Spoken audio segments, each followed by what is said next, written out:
Yes. All of your projects that you've ever done, what is your favorite one and why? What's my favorite project? I'm not dead yet, so I don't really have one. I like obscure, weird things. Running Time, I think, is a cool little movie. A black and white crime drama done in one shot, the whole movie one shot. It's very ambitious for a really low-budget movie. Anchor Bay put it out. It's pretty cool. Yes?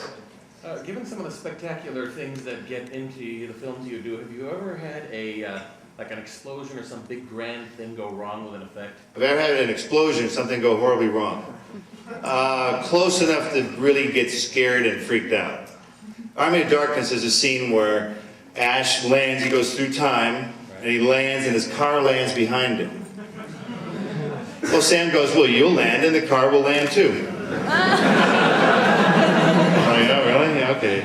So we're setting up the shot, and there's a crane that's had to come in on a road. We shot in a gravel pit, so there's a crane was coming in up one of the main roads and parked there, and the boom of the crane went out, and the car was hanging from that, and the special effects guy was going to blow the cable, at the right time. Well, we were just setting up the shot, and we heard the cable blow. We weren't near it, fortunately, but we looked back, and the car blew. We went, what is with the moron effects guy? He blew the car too early. No one said anything. But then we looked up, and the arm of the boom was going back and forth. He released the car, we found out later, to try and take the weight off, because the crane was going down. And there was a guy on the cliff side. The crane was behind him. He was kind of watching. And this thing going, oh, because one of the legs gave out, one of the support beams. So he ducked under the truck as it rolled over him and went down into the gravel pit. I mean, we watched like the end of Duel, the movie where it's just a slow motion crash. Everything went really slow. So nobody was hurt, but that's where you go. Movies are not worth that.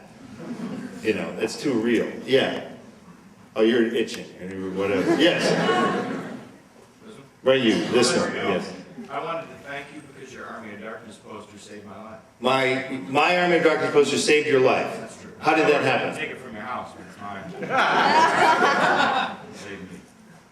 So you were going to take it from my house. And you didn't, so that's what saved your life, because I was going to kill you if you took my Army of Darkness poster, the one that I touch every day. Am I misinterpreting that? No, that's spot on. Spot on, dead on. I thought so. Hey, you're busy people. Maybe we'll do 3 more probing, insightful Evil Dead remake questions. Yes. Well, sir, do you ever find yourself having to stick up for Michigan? Do I ever have to stick up for Michigan? Yeah. Detroit, yeah. Michigan, most people go, it snows there a lot, doesn't it? Detroit, they go, yeah.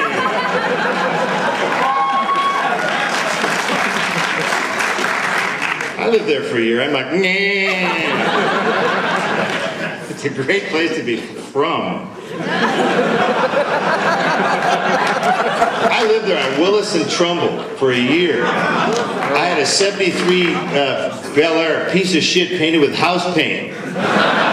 With a brush, you could see the strokes in it. People would leave, they would leave money on my car in that neighborhood. I mean, yeah, Freakville. Fine city, though, fine city. Yes, over here. Have you ever had to provide your own wardrobe for a movie? Like, If I had to provide my own wardrobe for a movie, you mean like this one? yes. No. We could afford wardrobe on this movie. I know it's hard to believe. Tommy Bahama's sponsoring season 3 of Burn Notice, though. Yeah, baby. Free shirts. Free shirts. Yes. Why aren't you doing Bubba Nosferatu? Why am I not doing Bubba Nosferatu? I could not agree on the script with the director. And the script is everything.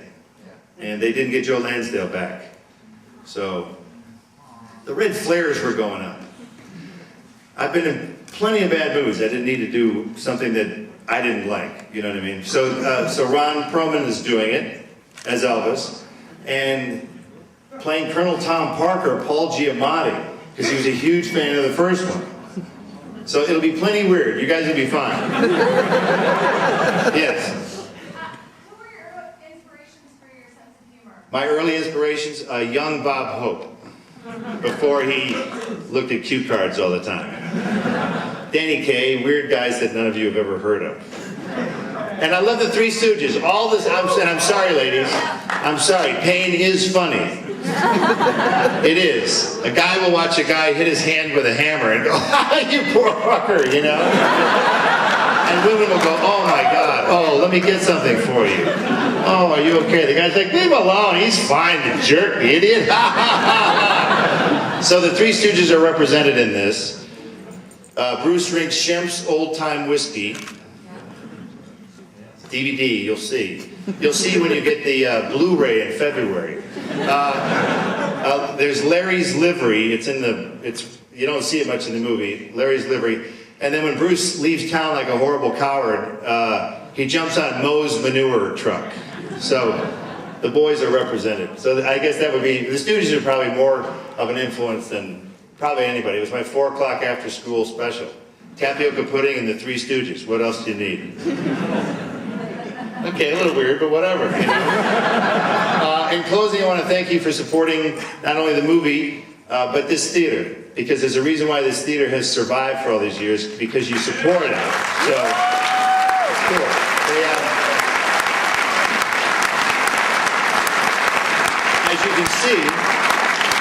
As you can see, they show amazing new original motion pictures, cutting edge. So, thank you for supporting the whole routine. Have a good night, everybody. Thank you very much. Thank you very much.